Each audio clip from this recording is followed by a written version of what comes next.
അതെ, ഒടുവിൽ തിയേറ്ററുകളിലേക്ക് ഏറെ സന്തോഷമുള്ള ഒരു സമയമാണ് കടന്നു പോകുന്നത്. ഞങ്ങൾ എല്ലാവരും ഉണ്ട്. എല്ലാവരും ഫൈനൽ പ്രിവ്യൂ കണ്ട് ഇന്ന് കണ്ടന്റ് പുറത്തെടുത്ത് ലോഡ് ചെയ്യാനുള്ള ശ്രമങ്ങളിലേക്ക് കിടക്കുവാണ്.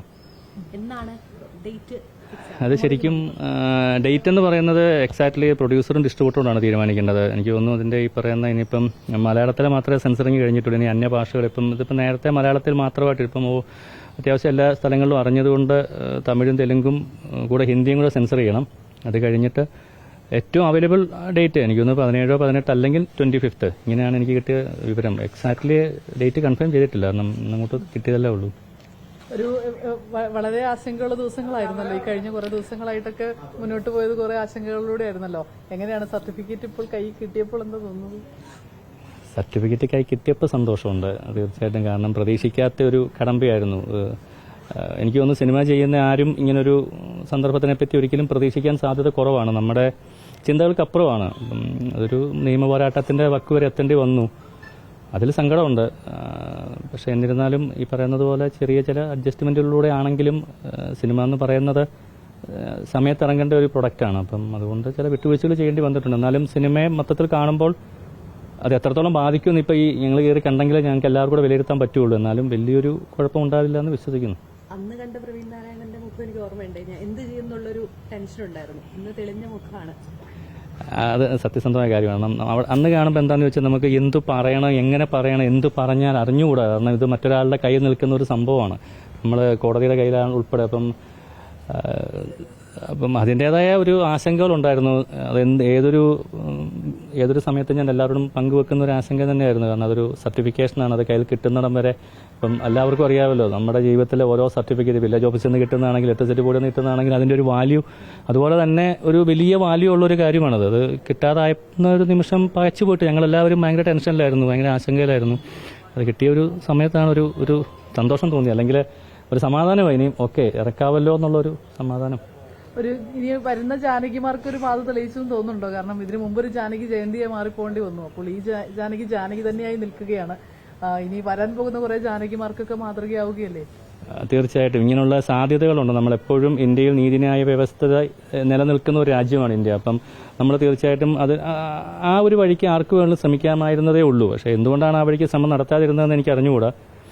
ഞാൻ കൃത്യമായിട്ട് അതിന്റെ കാര്യങ്ങൾ സംസാരിച്ചപ്പോൾ നിയമ വഴിക്ക് പോവുക എന്നുള്ള ഉപദേശമാണ് നമുക്ക് കിട്ടിയത്. അതുകൊണ്ട് കൃത്യമായിട്ട് അതിന്റെ വഴിക്ക് തന്നെയാണ് പോയത്. അതുകൊണ്ടായിരിക്കാം. ഈ കേന്ദ്രമന്ത്രി സുരേഷ് ഗോപി നായകനായ ഒരു സിനിമയാണ്. അത് ആദ്യം മുതലേ തന്നെ ഒരു പ്രൊമോഷൻ തന്ത്രമാണോ എന്നൊക്കെ കുറെ പരിഹാസങ്ങളും ആക്ഷേപങ്ങളും ഒക്കെ കേൾക്കേണ്ടി വന്നിട്ടുണ്ട്. ഒരു കേന്ദ്രമന്ത്രിക്ക് ശ്രമിച്ചാൽ ഈസി ആയിട്ട് നടക്കുന്ന കാര്യങ്ങളൊക്കെയല്ലേ ഇതെന്ന് പലരും തോന്നിയിട്ടുണ്ട്. പക്ഷെ പിന്നീട് ഇത് ഹൈക്കോടതി വരെ എത്തിയപ്പോൾ വലിയൊരു നിയമയുദ്ധമാണെന്ന് തന്നെ ബോധ്യപ്പെടുകയാണ് ചെയ്തത്. അതൊക്കെ ഒരു വെല്ലുവിളി നിറഞ്ഞൊരു വഴികളായിരുന്നില്ലേ? ഇത് ശരിക്കും പറഞ്ഞു കഴിഞ്ഞാൽ പുറമേ നിന്ന് മാത്രമല്ല, നമ്മുടെ അകത്തുപോലും ഇത് ഒരു അവസാന സ്റ്റേജിലേക്കൊക്കെ എത്തുമ്പോഴാണ്, അതായത് ഈ Janaki versus state of Kerala എന്ന് പറഞ്ഞ സിനിമയുടെ ജാനകിയുടെ പേരുമായിട്ടുള്ള വിവാദം എനിക്ക് തോന്നുന്നു ഒരു പകുതിയോടൊക്കെ എത്തുമ്പോഴാണ് പലരും അതായത് സിനിമ ഇൻഡസ്ട്രിയിൽ തന്നെയുള്ള പലരും ഇത് തിരിച്ചറിയുകയും ഇത് ശരിയാണ് സംഭവം എന്ന് അവർ അക്സെപ്റ്റ് ചെയ്ത് മുന്നോട്ട് വന്നതാണ്. പലർക്കും ഇത് എല്ലാവരും നോക്കിക്കണ്ടത് എന്താ ഇത് കേന്ദ്രമന്ത്രി ഉള്ളതല്ലേ, ഇത് വിളിച്ചു പറഞ്ഞാൽ പോരെ. അതെനിക്ക് തോന്നുന്നു മലയാളിയുടെ ഒരു ബേസിക് സ്വഭാവമാണ്. കാരണം നമ്മൾ വില്ലേജ് ഓഫീസിൽ പേപ്പർ കൊടുത്തിട്ട് അടുത്ത പഞ്ചായത്തിൽ നിന്ന് പ്രസിഡന്റിനെ കൊണ്ട് വിളിച്ച് പറയിപ്പിച്ച് ശീലം ഉള്ളതുകൊണ്ട്, അല്ലെങ്കിൽ നമ്മൾ അങ്ങനെ അതിനെ എടുക്കുന്നത് കൊണ്ടാണ്. എന്നാൽ അങ്ങനെയല്ല കേന്ദ്രത്തിന്റെ, അല്ലെങ്കിൽ അങ്ങനെ അത് എടുക്കേണ്ട ഒരു സർട്ടിഫിക്കറ്റും അല്ല. അങ്ങനെ വിളിച്ചു പറഞ്ഞാൽ കിട്ടുമോയെന്ന് എനിക്ക് അറിയത്തുമില്ല. ഉള്ള കാര്യം തുറന്നു പറയാമല്ലോ, എനിക്കറിയില്ല എത്രത്തോളം സാധ്യതയുണ്ടെന്ന്. അതുകൊണ്ടാണ് കൃത്യമായിട്ട് നിയമം ഒഴുക്കി തന്നെ പോയത്. അത് സുരേഷ് ചേട്ടനോട് പറഞ്ഞപ്പോൾ സുരേഷ് ചേട്ടൻ തന്നെയാണ് ഇതുപോലെ നിയമം ഒഴുക്കി പോകാം എന്നുള്ളൊരു തീരുമാനത്തിലേക്ക് എത്തുന്നതും. പിന്നെ രണ്ട് നമ്മുടെ കൃത്യമായിട്ട് പ്രൊഡക്ഷൻ സൈഡിൽ നിന്നൊക്കെ സുരേഷ് ചേട്ടനോട് പറഞ്ഞിട്ടുണ്ടായിരുന്നു ഇതിൽ ആവശ്യമില്ലാത്ത കാര്യത്തിലേക്ക് എത്തണ്ട. കാരണം സുരേഷ് ചേട്ടൻ ഇന്ന് ഒരു യൂണിയൻ മിനിസ്റ്ററാണ്, ഒരു കേന്ദ്രമന്ത്രിയാണ്, ഒരു സിനിമാ നടൻ എന്നതിനേക്കാൾ ഉപരിയായിട്ട്. അപ്പോൾ അദ്ദേഹം ഈ ഒരു വിഷയത്തെക്കുറിച്ച് എങ്ങനെ പറഞ്ഞാലും അത് വീഴുന്നതിന്റെ ഡയമെൻഷൻ നമുക്ക് അറിഞ്ഞുകൂടാ. അപ്പം അത് സിനിമയെ എങ്ങനെ ബാധിക്കുമെന്ന് നമുക്കറിയാൻ മേലാത്ത നമ്മുടെ ഒരു ആശങ്ക അദ്ദേഹത്തോട് പങ്കുവച്ചതുകൊണ്ടാണ് എനിക്കൊന്ന് കഴിഞ്ഞ ദിവസങ്ങളിലൊന്നും അദ്ദേഹം അതിനെപ്പറ്റി ഒരു പ്രതികരണം നടത്താതിരുന്നതെന്നാണ് എന്റെ വിശ്വാസം. ഇപ്പോൾ ഈ 7 ഭാഗത്ത് മ്യൂട്ട് ചെയ്തിട്ടുണ്ടല്ലോ, അത് സിനിമയെ എത്രത്തോളം ബാധിച്ചിട്ടുണ്ടെന്നാണ് തോന്നുന്നത്?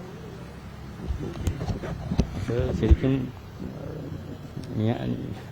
ഞങ്ങളല്ല ഇപ്പൊ അതിന്റെ എന്താ പറയുന്നത്, പറയാൻ പറ്റാത്തൊരു അവസ്ഥയിലാണ്. കാരണം നമ്മളൊരു സിനിമ ചെയ്യുമ്പം ആ സിനിമയ്ക്കകത്ത് നമുക്കറിയാം ഈ സിനിമ സംസാരിക്കുന്ന സബ്ജക്റ്റ്, അല്ലെങ്കിൽ ഈ സിനിമ ഇത്രത്തോളം നന്നായി, അല്ലെങ്കിൽ ഇവിടെ ഇങ്ങനെ ഇതൊരു ത്രില്ലർ മൊമെന്റ് ആണ്, ഒരു കോർട്ട് റൂമാണ്, ഇതിന്റെ ഇന്ന പോയിന്റുകൾ ഹൈ പോയിന്റുകൾ കിട്ടും, ഈ ഒരു സാധനം തിയേറ്ററിൽ വർക്കാവും, പ്രേക്ഷകന് വർക്കാവും എന്നൊക്കെ ഞങ്ങൾക്ക് എല്ലാവർക്കും, ഞാൻ എഡിറ്റർ, ഞങ്ങൾക്ക് എല്ലാവർക്കും അതിനെപ്പറ്റി ഒരു ധാരണയുണ്ടായിരുന്നു. ക്യാമറമാൻ പലപ്പോഴും നമ്മൾ ഈ പോസ്റ്റ് പ്രൊഡക്ഷൻ സമയങ്ങളിൽ സംസാരിക്കാറുണ്ടായിരുന്നു.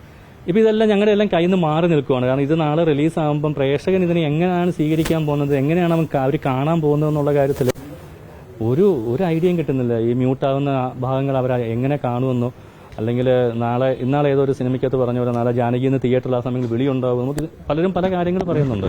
അപ്പൊ അറിഞ്ഞുകൂടാ, ഞങ്ങളും വെയിറ്റ് ചെയ്യുവാണ്. ശരിക്കും നമുക്കും അറിഞ്ഞുകൂടാ അത് എങ്ങനെ വന്നിട്ടുണ്ടെന്നുള്ള കാര്യത്തിൽ.